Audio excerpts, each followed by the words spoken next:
اللہ اثنا عشر شہرا فی کتاب اللہ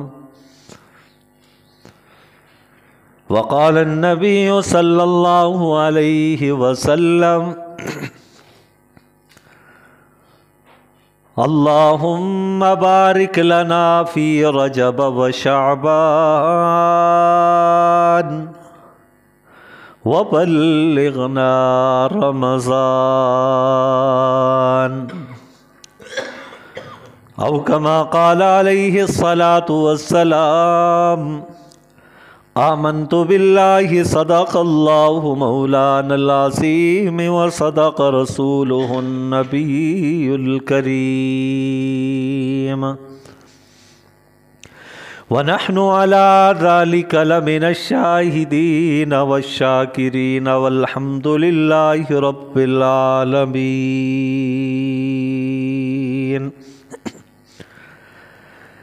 يا رب صل وسلم دائما أبدا على حبيبك خير الخلق كلهم هو الحبيب الذي ترجى شفاعته لكل هول من الأهوال مقتحم جاءت لدعوته الأشجار ساجدة تمشي إليه على ساق بلا قدم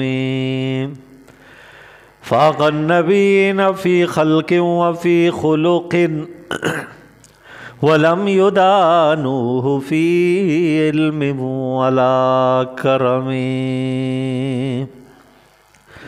اللهم صل على محمد وعلى آل محمد كما صليت على إبراهيم وعلى آل إبراهيم إنك حميد مجيد اللهم بارك على محمد وعلى آل محمد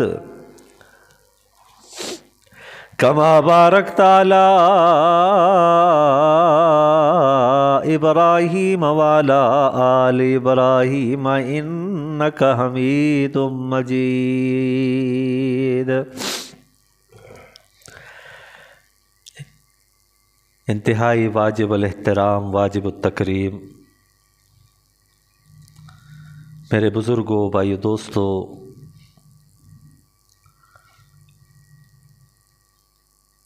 قرآن مجید فرقان حمید میں سے ایک آیت کریمہ آپ کے سامنے تلاوت کی۔ نبی کریم صلی اللہ علیہ وسلم کی مبارک احادیث میں سے ایک حدیث آپ کے سامنے پڑھ کے سنائی۔ اللہ تعالیٰ کی بارگاہ میں دعا گو ہوں کہ اللہ تعالیٰ حق سچ بیان کرنے اور اس کے بعد ہم سب کو عمل کرنے کی توفیق نصیب فرمائے۔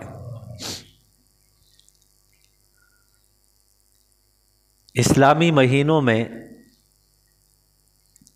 یہ مہینہ رجب المرجب کا چل رہا ہے۔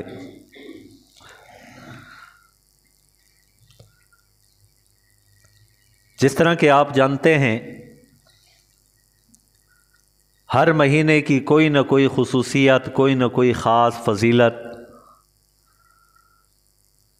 کوئی خاص بات ضرور ہوتی ہے جس کو ہر مہینے کی مناسبت سے گاہے بگاہے آپ کے سامنے اس کی فضیلت و اہمیت کا بیان ہوتا رہتا ہے۔ رجب المرجب کے متعلق اتنی ہی بات کافی ہے کہ قرآن مجید فرقان حمید میں سے جو آیت کریمہ میں نے خطبے کے اندر تلاوت کی ہے، اس میں 4 حرمت والے مہینوں کا ذکر ہے۔ ان 4 حرمت والے مہینوں میں سے ایک مہینہ رجب المرجب کا ہے۔ 3 مہینے لگاتار ہیں پے در پے ہیں، یک کے بعد دیگرے ہیں۔ ذیقعد، ذی الحج اور محرم یہ تینوں حرمت کے مہینے ہیں۔ ان تین حرمت والے مہینوں کے کچھ فاصلے پر چند مہینوں کے بعد یہ رجب کا مہینہ آتا ہے، یہ بھی حرمت کا مہینہ ہے۔ اور یہ جو چار حرمت کے مہینے ہیں، اس کے اندر اللہ تبارک و تعالی نے جنگ و جدال کو، قتل و غارتگی کو اللہ تعالیٰ نے حرام قرار دیا ہے، اور زمانہ جاہلیت میں بھی لوگ اس کا احترام کیا کرتے تھے۔ اگرچہ اب یہ حکم منسوخ ہو چکا ہے، لیکن پھر بھی اس مہینے کا احترام، اس مہینے کی برکت، اس مہینے کی فضیلت اب بھی موجود ہے۔ امام الانبیاء سرور کائنات محمد الرسول اللہ صلی اللہ علیہ وسلم کی مبارک حدیث میں نے آپ کے سامنے خطبے میں تلاوت کی، جس میں آپ صلی اللہ علیہ وسلم رب العالمین کی بارگاہ میں دعا گو ہیں کہ اللہم بلغنا، اللہم بارک لنا فی رجب و شعبان، کہ یا اللہ رجب اور شعبان کے مہینے میں ہمیں برکتیں عطا فرما۔ خصوصیت کے ساتھ اس مہینے کا نام لیا گیا، اس سے بھی یہ بات پتہ چلتی ہے کہ یہ مہینہ خاص برکتوں والا ہے۔ برکتوں والا نہ ہوتا تو امام الانبیاء برکت کی دعا نہ فرماتے۔ اور یہ وہ واحد مہینہ ہے، اس کے علاوہ اور مہینوں میں جب چاند طلوع ہوتا ہے، چاند نکلتا ہے، چاند کی پہلی رات ہوتی ہے، تو اس وقت شریعت مطہرہ نے یہ حکم دیا کہ جب تم نیا چاند دیکھو تو اس وقت یہ دعا پڑھو، اللہم اہلہ علینا بالیمن والایمان والسلامت والاسلام والتوفیق لما تحب وترضى ربی وربک اللہ، کہ جب بھی تم نئے چاند کو دیکھو تو یہ دعا پڑھو۔ لیکن رجب کے مہینے کے اندر خاص دعا کا ذکر ہے، اللہم بارک لنا فی رجب و شعبان، کہ یا اللہ تو برکت نازل فرما، ہمیں برکتیں عطا فرما رجب کے مہینے میں اور شعبان کے مہینے میں۔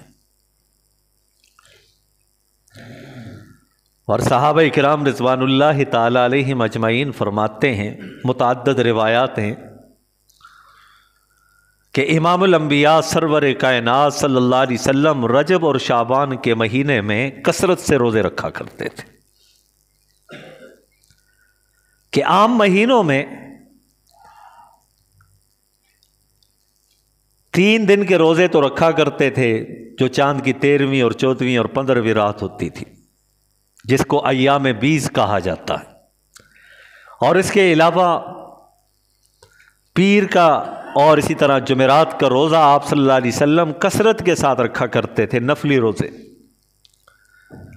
لیکن جیسے ہی رجب کا اور شعبان کا مہینہ شروع ہو جاتا تو آپ صلی اللہ علیہ وسلم دیگر مہینوں کی بنسبت نفلی روزے ان مہینوں کے اندر بکثرت جو ہے وہ رکھا کرتے تھے۔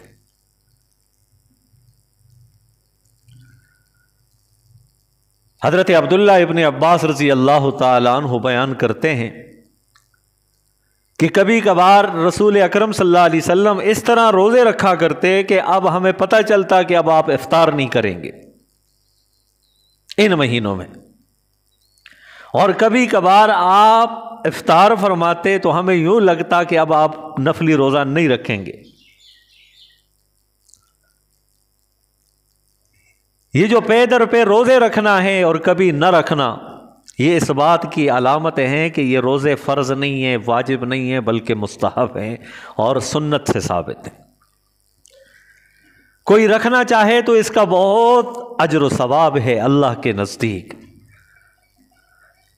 امام الانبیاء محمد الرسول اللہ صلی اللہ علیہ وسلم نے جو عمل کر لیا ہے، اب کوئی امتی اس سنت کو پورا کرنے کی کوشش کرے گا، اس سنت کو اپنائے گا، یقیناً اللہ رب ذوالجلال کے ہاں وہ ڈھیروں اجر و ثواب کا مستحق ہوگا۔ رسول اللہ صلی اللہ علیہ وسلم کے ساتھ محبت، اس کی علامت یہ ہے کہ آپ کی سنتوں سے محبت کی جائے، کیونکہ آپ صلی اللہ علیہ وسلم نے ارشاد فرمایا، جس نے میری سنت کے ساتھ محبت کی اس نے مجھ سے محبت کی، جس نے میرے طریقے سے محبت کی اس نے مجھ سے محبت کی، اور جس نے مجھ سے محبت کی وہ جنت میں میرے ساتھ ہوگا۔ تو اس لیے سنتوں کو حقیر نہیں سمجھنا چاہیے، یہ سنتوں کی بڑی اہمیت ہے۔ آمنہ کے لال نے جو عمل کر لیا ہے اس سے بڑھ کر کائنات میں کسی کا عمل نہیں ہو سکتا، تو اسی لیے سنتوں کا اہتمام بہت ضروری ہے۔ اطاعت رسول پہلے ہے، پھر اس کے بعد اطاعت الہیہ ہے، بلکہ اللہ تعالیٰ نے اپنی اطاعت محبوب کی اطاعت کو قرار دیا ہے۔ من یطع الرسول فقد اطاع اللہ، جس نے میرے محبوب کی اتباع کی، اطاعت کی، پیروی کی، اس نے میری اطاعت کی۔ تو محبوب کی سنتوں کو اپنانا یہ محبوب کے ساتھ محبت کا اظہار ہے، اور جس نے محبوب دو عالم صلی اللہ علیہ وسلم سے محبت کا اظہار سنتوں کے اپنانے کی صورت میں کیا، کل قیامت والے دن وہ حضور صلی اللہ علیہ وسلم کے ساتھ ہوگا۔ اس سے بڑھ کر اور بڑے شرافت، کمال اور بزرگی کی بات کیا ہو سکتی ہے؟ تو آپ صلی اللہ علیہ وسلم کثرت کے ساتھ ان مہینوں کے اندر روزے رکھا کرتے تھے۔ اس کی وجہ کیا تھی؟ دو وجہ ہیں۔ ایک تو یہ برکت والا مہینہ ہے کہ اس میں برکتیں دیگر اور مہینوں کے اعتبار سے زیادہ ہیں، نفلی روزے رکھنے کے اعتبار سے، تو اس وجہ سے آپ صلی اللہ علیہ وسلم کثرت کے ساتھ ان مہینوں میں روزہ رکھا کرتے تھے۔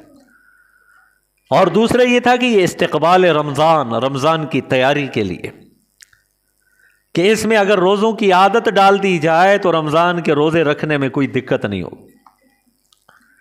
اپنے آپ کو عادی بنانا ہے، جس طرح کہ پہلوان پہلوانی کرتا ہے تو اس سے پہلے وہ اس کی تیاری کرتا ہے۔ کوئی بھی شخص ہے مختلف شعبوں کے ساتھ وابستہ ہیں، اس کام کو حاصل کرنے سے پہلے اس کی تیاری کی جاتی ہے، تاکہ جب وہ بعد میں میدان عمل میں اترے تو اس کے لیے کوئی دقت نہ ہو، کوئی مشکل نہ ہو۔ دوسرے الفاظ میں یوں سمجھ لیجئے کہ یہ رمضان کے لیے ٹریننگ کے مہینے ہیں۔ یہ دو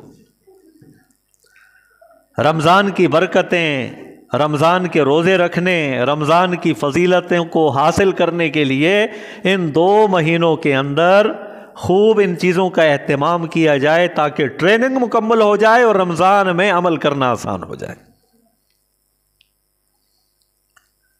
تو یہ کثرت کے ساتھ روزے رکھنا اسی بات کی علامت ہے کہ یہ رمضان کی تیاری کے مہینے،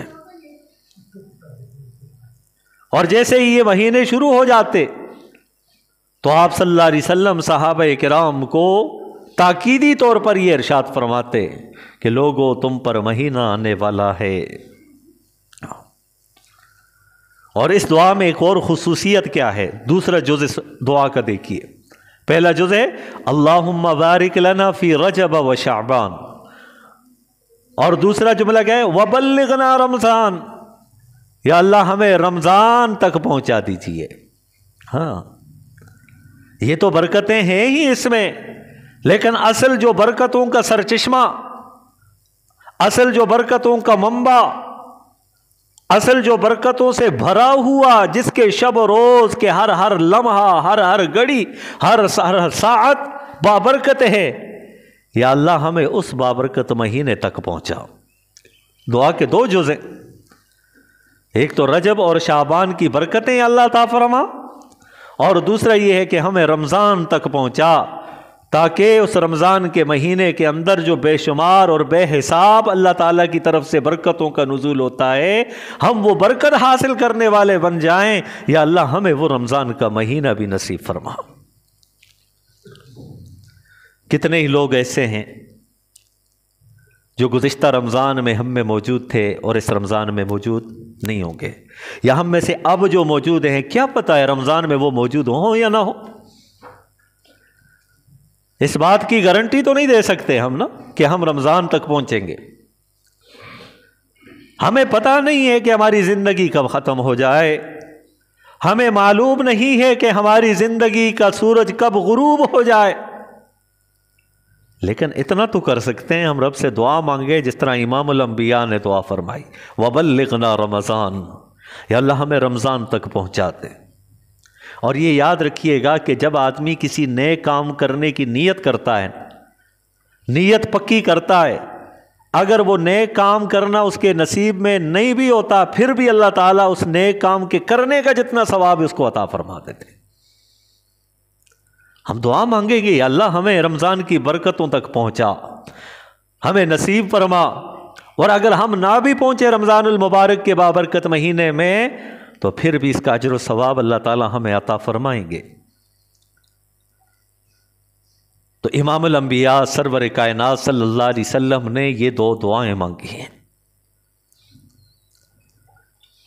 ان دعاؤں کو پیش نظر رکھتے ہوئے، رمضان کا استقبال کرتے ہوئے خوب تیاریوں کے اندر مصروف ہو جائیں۔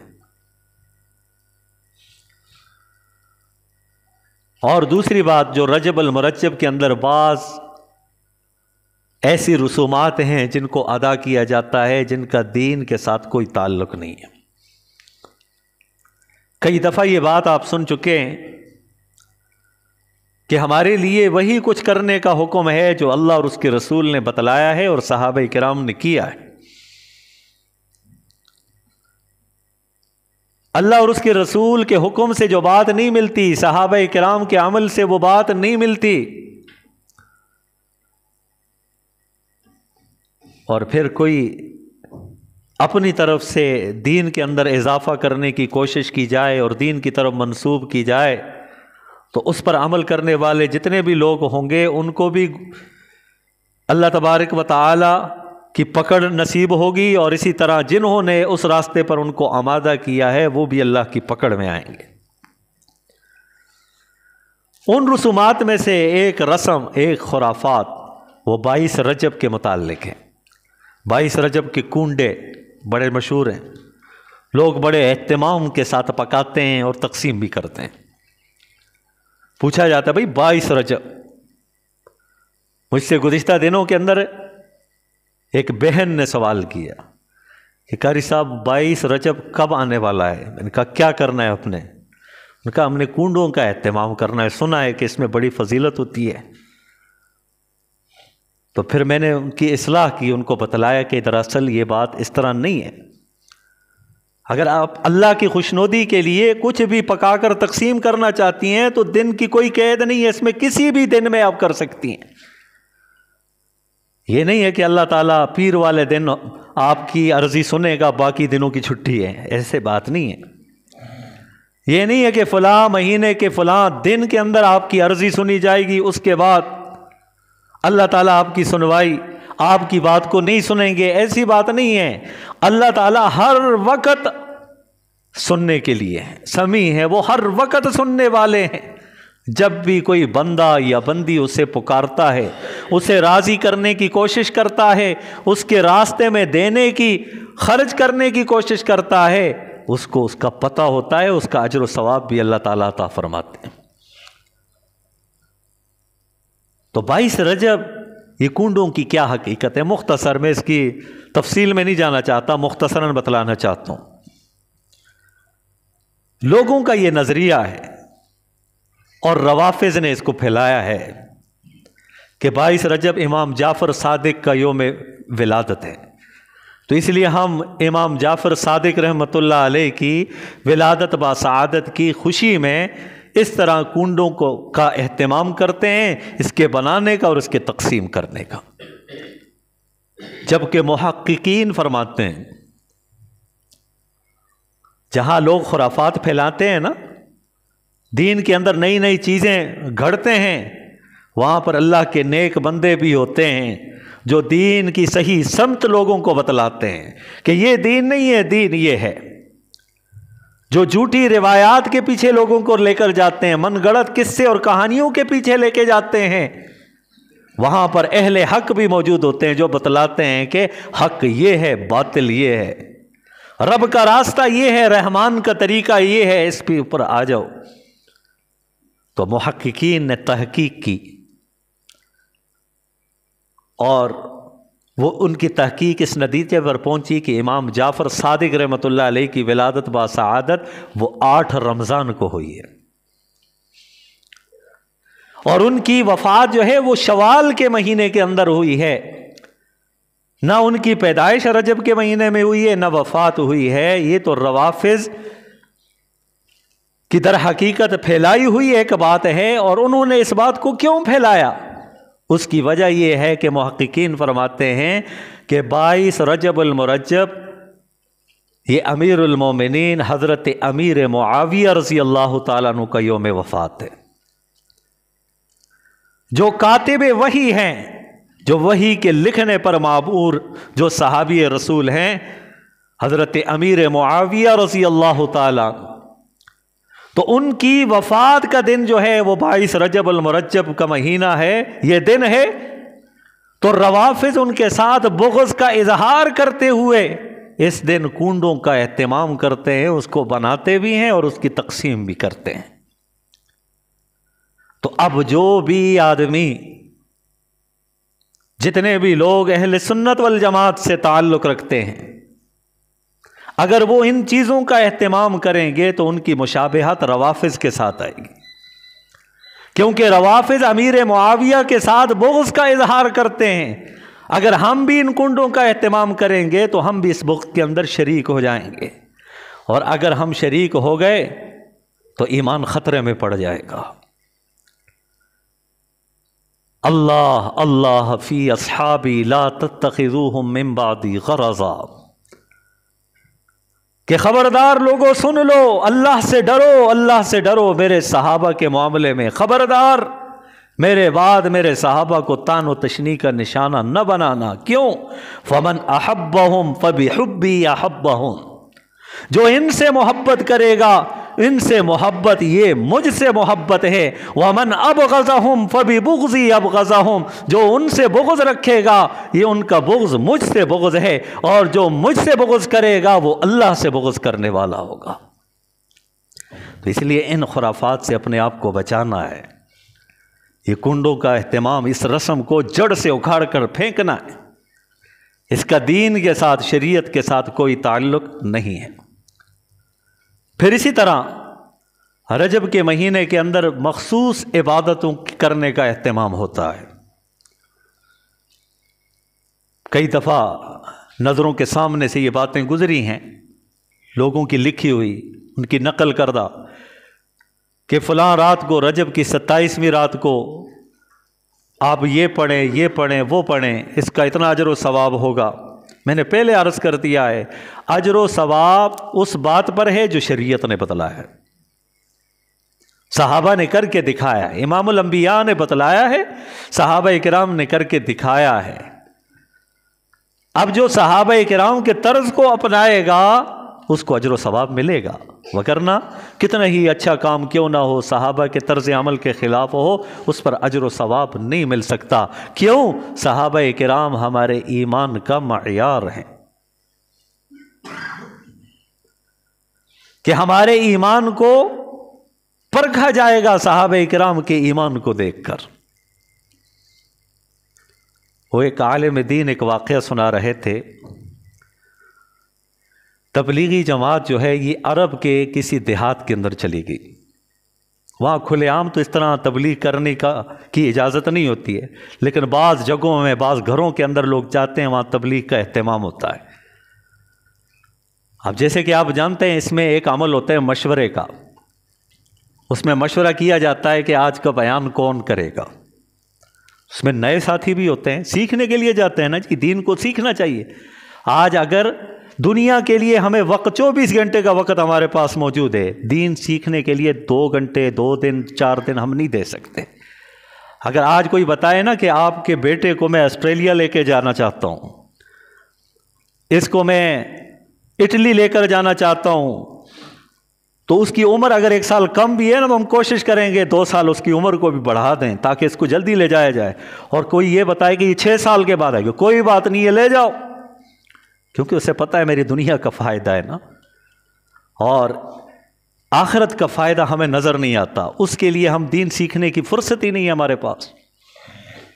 دنیا سیکھنے کے لیے سب کچھ ہے، صبح سے لے کر شام تک دنیا دنیا دنیا دنیا، اس کے پیچھے لگے ہوئے ہیں۔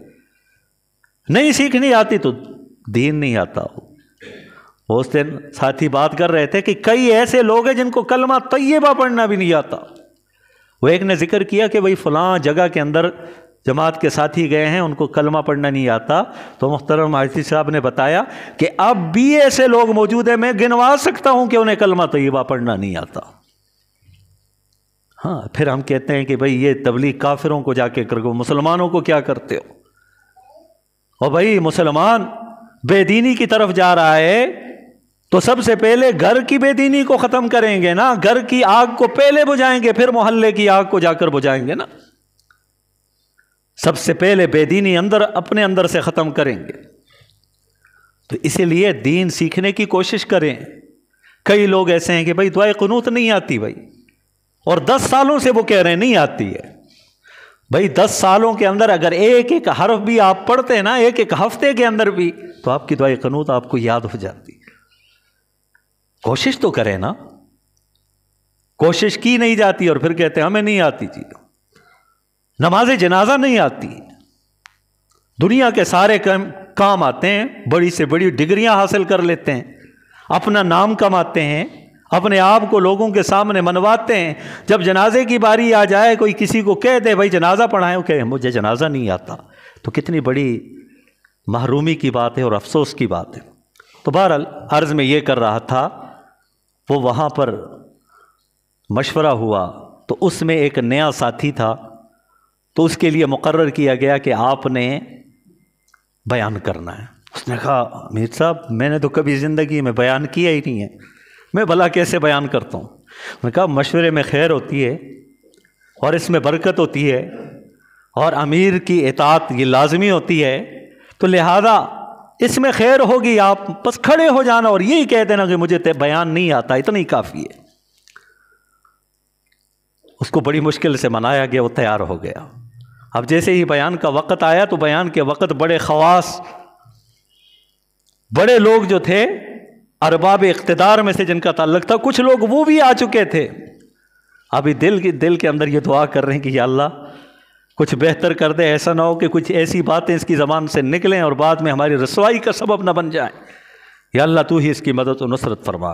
وہ کھڑا ہوا اور اس نے ایک بات کی کہ لیس الفرق بیننا وبین الصحابہ، کہ ہمارے اور صحابہ کے درمیان میں کوئی فرق نہیں ہے۔ سب حیران رہ گئے کہ بھئی اس نے کیسا جملہ بول دیا ہے کہ ہم میں اور صحابہ میں کوئی فرق نہیں ہے۔